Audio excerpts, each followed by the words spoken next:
So guys, we do have a bit of a pipe bomb situation upgrade or update. So we're going to go through the news.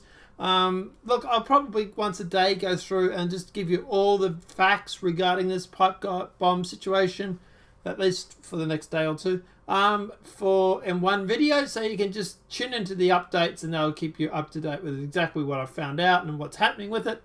So let's just jump into it. So packages to Biden, Niro intercepted similar pipe bombs. Police intercepted suspicious packages addressed to Robert De Niro, the actor, and former Vice President Joe Biden on Thursday. Investigators say they were similar to the crude pipe bombs sent to former President Barack Obama, Hillary Clinton, and CNN.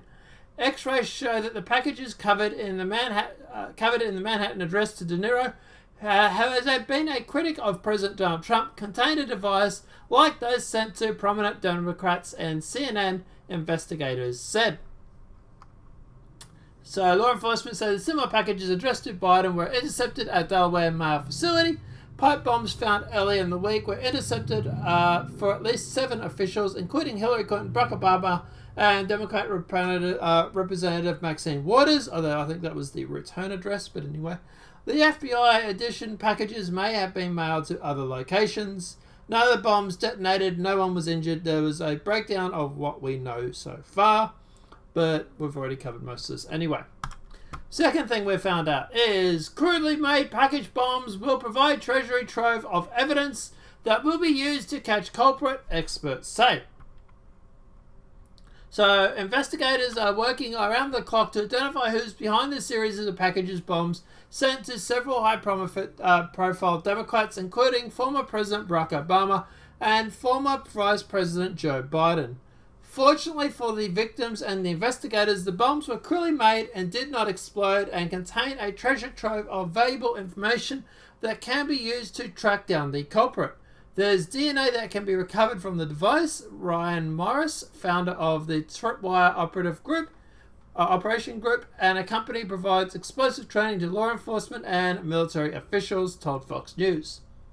Morrison said that the investigators will likely be able to take DNA from fingerprints found on the tape as well as saliva from the postage stamps. Each package that was sent had 6 postage stamps attached. Experts also tested the powder that looks for specific chemical markers that can be used to identify the person or persons involved. So yeah, I'm not going to keep going into it. You obviously get the basic idea because there's a lot of stuff to cover. So obviously Breitbart has come out with a rap sheet of 613 acts of media-approved violence and harassment against Trump supporters. So when not calling Trump Nazi supporters when not calling Trump supporters Nazi as a means to dehumanizing us, the established media likes to whine about the lack of civility in American politics, even as they cover up, ignore, downplay, or straight up approve of the wave of violence and public harassment that we are seeing against supporters of President Donald Trump. The reason why we're putting this in this article is because that they're actually going through and trying to claim that President Trump is responsible for these pipe bombs because of his rhetoric. Here is a list of 613 acts of media that has approved violence and harassment against Trump supporters, and it does go through and list all of them. So yeah, it's pretty cool. I'll definitely put that link in the description below, as well as all the links. Interesting article. The New York Times published Trump assassination fantasy before mail bomb scare. I don't hear anybody else reporting on this, but the New York Times published a fictional story Tuesday that fantasized about killing President Trump's assassination at the hands of the Secret Service and a Russian operative, one day before the nation was gripped by news of apparent mail bombs sent to prominent Democratic figures. In the article published in the New York Times Book Review, 5 writers conjured up fantasy scenarios about President Trump's future with Russian investigation. One writer, Zoe Sharp Pritchard, took liberal fantasies to the next level and wrote a story that ends with President Trump being assassinated by a Russian agent. The Times editor illustrated the piece titled "How It Ends," with Russian flags sticking out of the postal barrel. In the story, Russian attempts to shoot the president, but he misfires. Secret Service then offer his own pistol to the Russian. So there's that. Donnie Jr. tells Acosta that terror packages were sent to his family too. CNN Jim Acosta complained that the President Donald Trump continued to attack the media at a campaign rally Wednesday night in spite of multiple apparent bombs being mailed to the offices of various politicians and media companies this week. Trump talked about the bombs sent to former public officers at his rally in Wisconsin, but once again he didn't mention CNN, Acosta said on his own Twitter. On top of all that, he criticized the media of the coverage he doesn't like, and of course he took no responsibility for his own rhetoric. Yeah, 613. Just linking back to that. One of the undetonated mail bombs was addressed to former CIA Director John Brennan and delivered to the CNN building in Manhattan. The fact is that they were all undetonated, but anyway. The building was evacuated in response. And James Wood blasts Clinton bomb threat as obvious political stunt, and I'd have to agree with him. Actor James Wood called the potential explosive devices that the Secret Service intercepted from Bill and Hillary Clinton's home an obvious political stunt. And a now deleted tweet, the actor 71 took to Twitter to tell his 1.8 million followers that the former First Lady or First Family is not relevant enough to send a bomb, which is funny because that's what I said yesterday. Who gives a rat's ass about the Clintons enough to do this?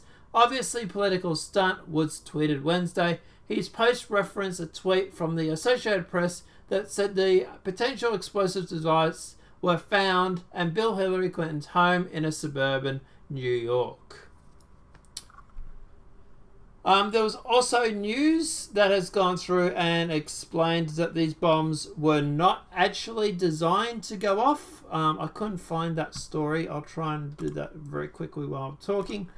But yeah, they're claiming now that the bombs, the pipe bombs, were not supposed to set off. Claim pipe bombs were not supposed to detonate. Which I actually agree with. I think this is a publicity stunt. No, okay, I can't find anything. But yeah, at the end of the day, I think this is a publicity stunt, and I think this is a Democratic or someone on the left's plan to go through and try and shift the polls. Because yeah, look, let me know what your thoughts are in the comment section below of anything that we covered regarding this story tonight. What do you think about De Niro and Biden being sent these bombs in the mail? I don't know why people are sending De Niro ones. Robert De Niro is, yeah, look, he's criticized Trump, but he's irrelevant. There are, yeah, completely irrelevant. I think this is, and to me, this is someone that's on the left, and I think this is what Styx Hexenhammer has said. I think this is someone on the left. Someone who is in a one of those far left groups or one of those Bernie bro groups, some progressive who has A, lost faith in the party because they think they're going to lose in the midterms, or B, still believes in them and is trying to sway votes. Because they would be the ones that would go through and would focus on people like De Niro. Anybody that's a Republican is not going to give two shits about Clinton or De Niro or any of those sort of guys. Most of the Republicans want Clinton to run again because it should be an easy beat. So, yeah, I don't think this is anything from the Republican side, but we'll find out, I suppose, when they do the investigation. Let me know your thoughts are in the comment section below. If this video has been helpful, please smack a like. If you're new to the channel, welcome and subscribe. Apart from that, guys, I'll see you in the next demonetized video from YouTube. Have a great night and enjoy.